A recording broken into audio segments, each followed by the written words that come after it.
What's up guys, Rogue9 here, and today I want to discuss a couple of weapon classes in Rainbow Six Siege that I personally think are underused and maybe for good reason. So today I want to talk a little bit about the light machine guns and the designated marksman rifles, that's the LMGs and DMRs in the game. With me today to discuss this topic I have Get Flanked. Hello. And Prodigio Pete. Hello. Welcome, guys. Thanks for joining in. Thanks for taking the time. So let's maybe start out with the DMRs. Basically, what I'm just looking for is sort of your opinion on the weapon class as a whole or individual guns within that class. What do you think where the weapons in general are at now? Are they viable? Are they viable enough? Or should they maybe even deserve a bit of a buff in future? Let's start maybe out with a bit of a discussion about whether they're viable, and let's focus on the DMRs first. So yeah, Get Flanked, your thoughts on those? When it comes to the DMRs, I actually think that the DMRs are in a pretty good place right now. And it's weird saying that because you don't see them a lot, but I feel like the DMRs in this game are something that's either going to be too strong or maybe on the weak side. And if you look at Glass, for example, once they gave him the thermal sight, and I know it kind of falls into a different category than the regular DMRs with his weapon, but you know, he was a little bit too strong with the one-shot kill. So in order for a DMR to be really good and really dependable, it almost has to be a one-shot kill to the, you know, upper body. But if you go there, then now you're treading into territory that's OP. And, you know, anytime that you're having to land 2 bullets in a semi-auto weapon compared to just being able to hold down the button and spray a lucky headshot, you kind of feel like you're at a disadvantage. I attribute the fact that in this game, the one-shot headshot would lead you to prefer higher rate of fire weapons to a big reason that the DMRs are less picked. But with that said, I'm happy with where they are. I don't want to see them any stronger. I don't want to see them any weaker. I just think that it's kind of they're a victim of circumstance. Yeah, Pete, your thoughts on that? Yeah, I kind of agree with Flanked. Yeah, DMRs, I think they're in a good place for... There's a skill gap with DMRs, and that's probably why I don't use them, because I think for the higher skill players, they probably can do really quite well with them, but personally, they're not my cup of tea. I do kind of tend to go towards the more automatic weapons. For example, if an operator has an assault rifle or a DMR, I'm one of those that is going to use the assault rifle, because I find the DMRs really unforgiving. You know, I know they do have a high damage per shot, but you've obviously got to get those on target. And if you get stuck in close quarters with a DMR, unless you have, you know, a really good secondary that you're good with, it can be quite troublesome when you're coming up against a defender with an SMG. So I get where Get Flanked's coming from, in that it is troublesome buffing a DMR, because where do you go in improving the weapon without making it OP? But on the same note, it's not a weapon that I want to go out and use, really, if I've got the choice of an AR.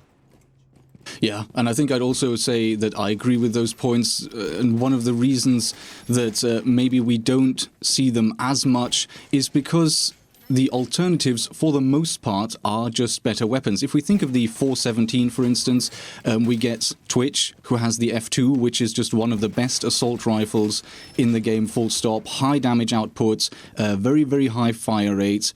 And then you get Lion as well, who basically has a 50 shots, very decent assault rifle or combat carbine, battle carbine, or whatever you want to call it. And you don't really see that. And maybe the candidates where you see the DMRs most would be Blackbeard for sure, but the reason there is not because his SR25 is amazing or a great choice. I mean, it makes sense for him because you tend to then be holding longer angles based on his ability to attach a shield. But I think the most serious reason there is simply because the Mark 17 is just one of the worst assault rifles in the game. Slow fire rate, relatively low power, horrible ADS time, and if you can then use the SR25, which maybe takes a little more skill, but is just so more effective specifically for him. Yeah, I mean, Blackbeard's Mark 17 probably has one of the lowest DPS of any AR in the game. And I think the other point that you touched on there that's really important is range of engagement in this game. Rainbow Six Siege isn't like Battlefield. You're not going to be 500 meters away from your enemy.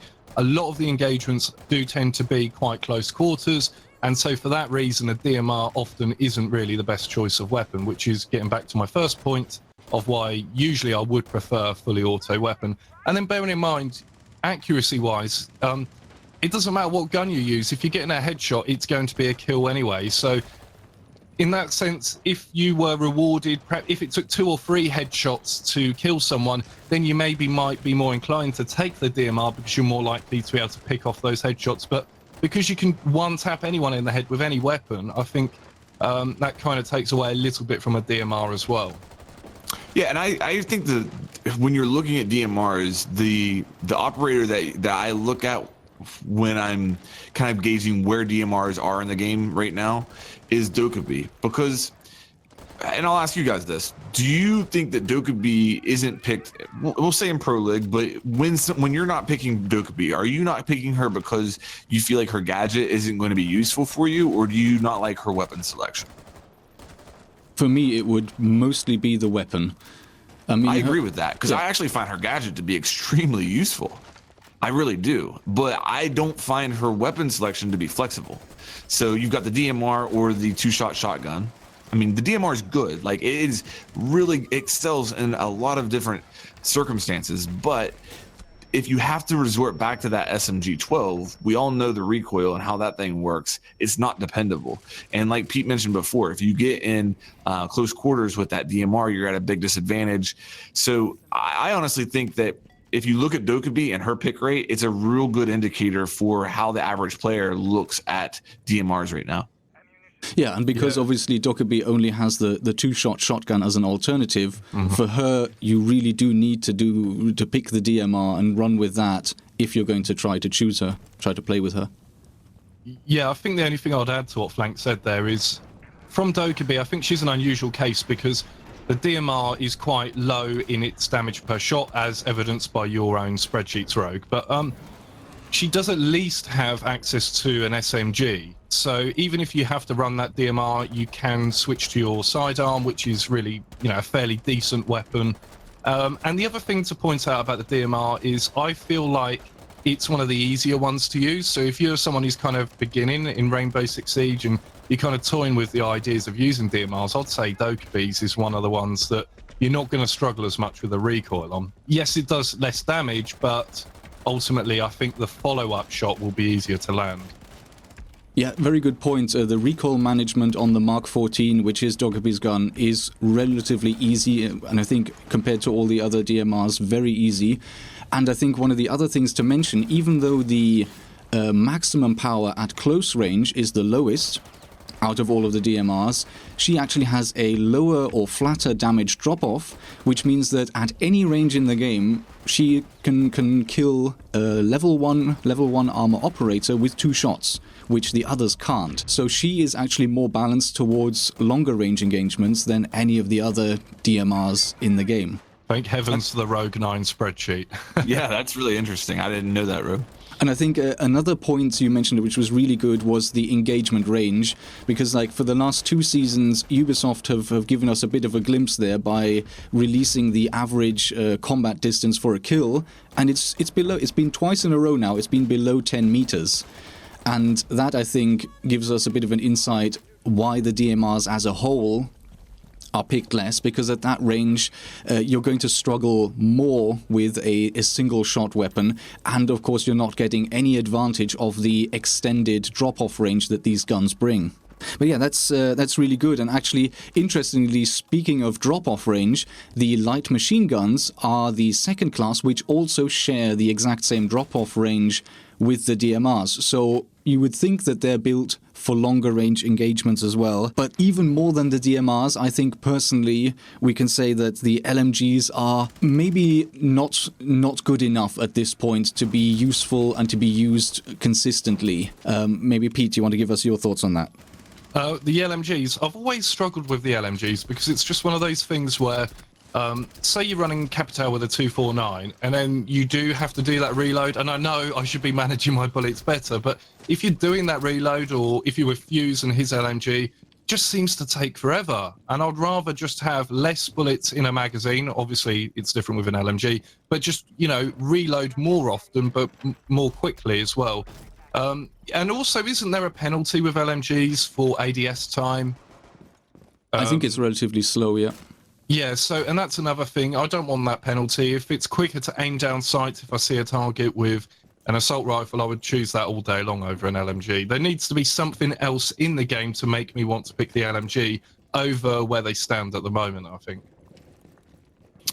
I agree with that. And the big thing that sticks out to me, and this might not even be true, you can tell me if I'm wrong here, Rogue, but I honestly feel like my gut feeling tells me that the reason I don't pick an LMG is because I always feel like my time to kill is going to be slower with an LMG than it is with pretty much any of my other options. And I'll bring up another operator that I think is a good illustration of the LMGs and the frustrations that a lot of people have with them. I'll bring up Ying. Now, tell me here, does Ying have an assault rifle that has an LMG magazine, or is it a LMG that has an assault rifle reload time? Which one is it? Yeah, interesting you should say that, because I'm looking at the wiki page and it says LMG. But okay. But I would say it is a strange, weird hybrid, right, Rogue?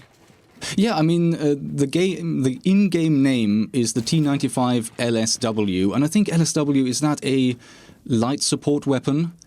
So it really is an assault rifle with a heavier barrel and a drum mag. And we get those, but the reason I would call it an LMG in the game, not only the description, but also the drop-off. The drop-off is that of the LMGs, which starts at the same time as for assault rifles, but actually bottoms out later. Okay, so if we take that for an example, here we have Ying, who has an LMG, and you get the benefits of the large magazine with her gun, and you don't have the disadvantage of the slow reload time, and yet her gun is still awful. And now I know there's going to be somebody who's watching this and saying, I like Ying's gun.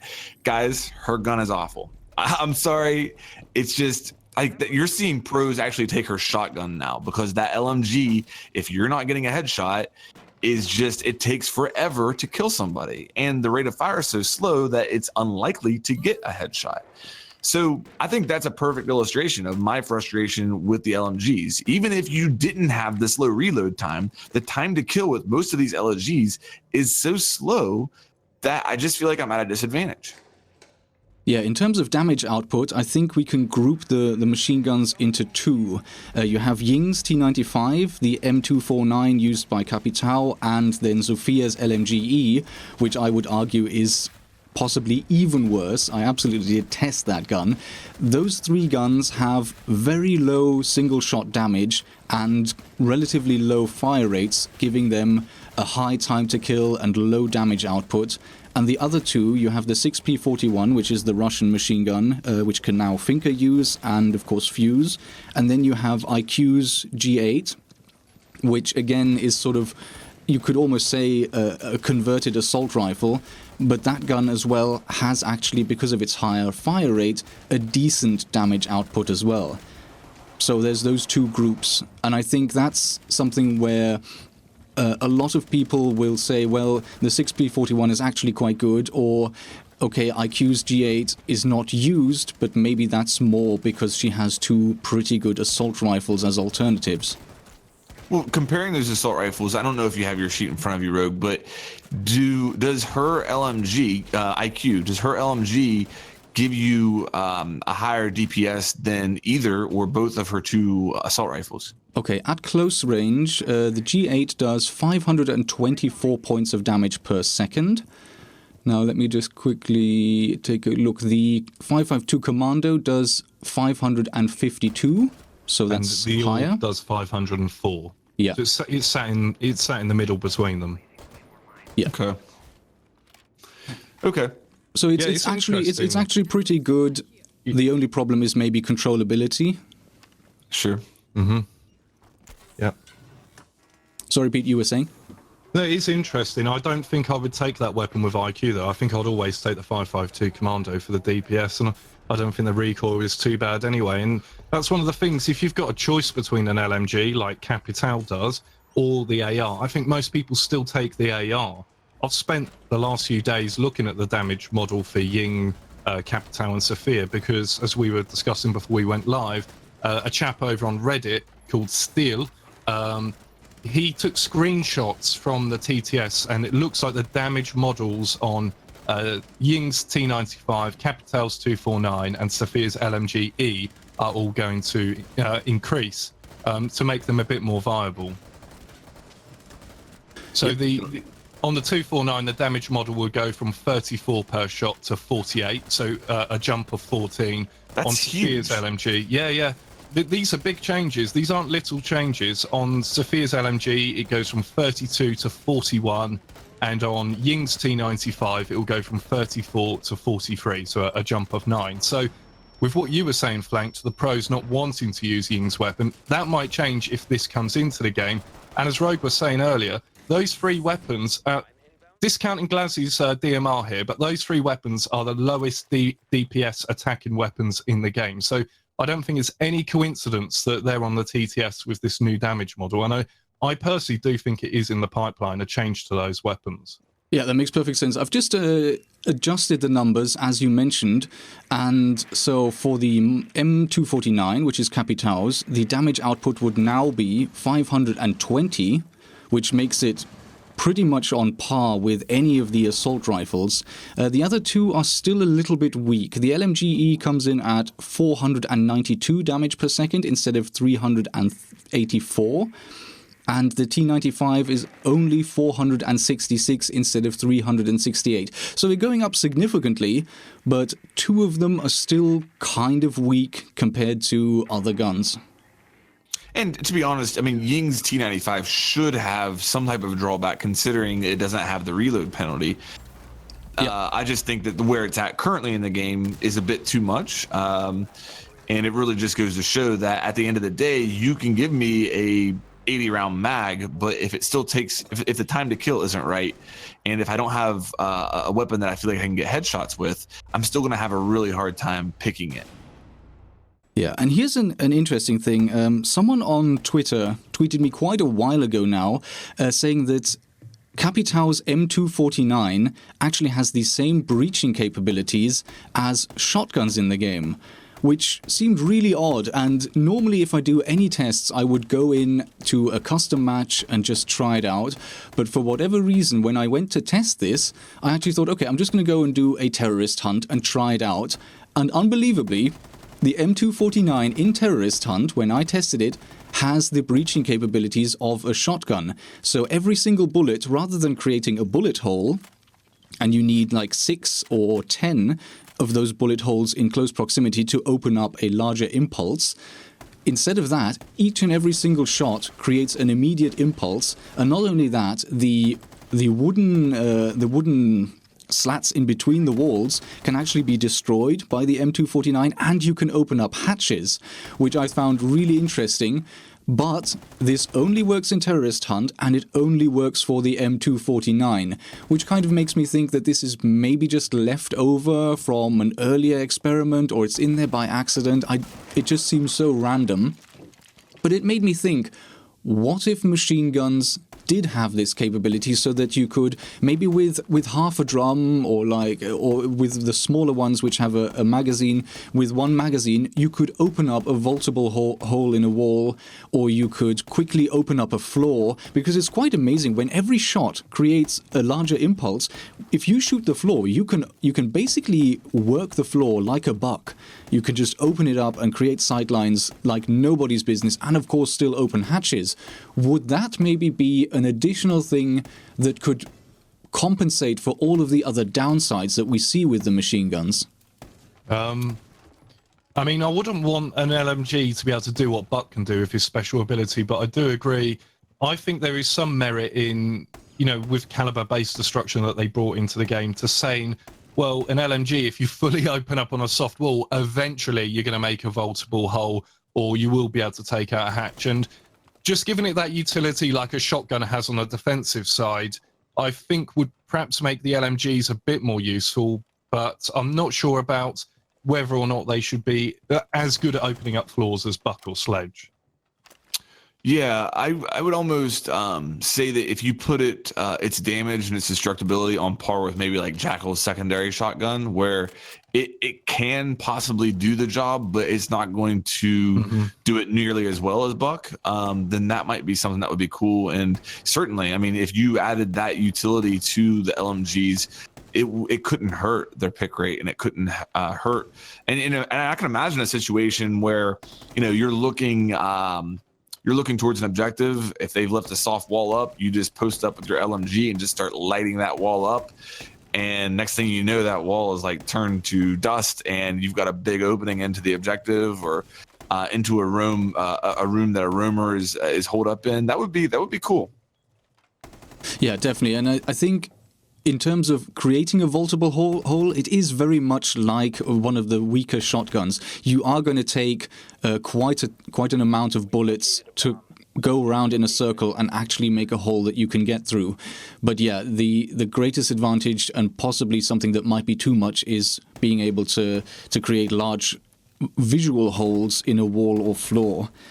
Nevertheless, I thought that was a decent idea. In terms of sort of DMRs and or LMGs, are there any other changes that you think might make sense, or do you even think that changes are needed? Do we really need them to be viable, or is it fine that they're in the game and maybe we just pick assault rifles most of the time instead?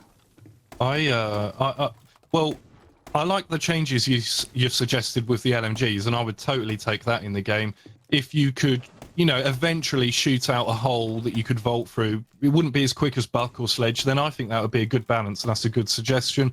And also, in doing that, you're actually sacrificing, say your Capital, you're sacrificing the Para 308 to take that utility for your team, much like, say, with Echo, you might give up on the SMG and take the shotgun. So it's a similar sort of thing, and I quite like that, and I think it would be a nice balance change into the game. With regards to DMRs, even though I don't use them, I think they're probably in a good place, although I'm sure someone will disagree with me in the comment section of your video. But, for me, it's what Get Flanked said. If you buff them too much and say you can down someone in just one shot, then everyone's going to be using DMRs and everyone's going to be getting upset with being quickly downed by them. So DMRs are okay. LMGs, I like the changes you've put forward.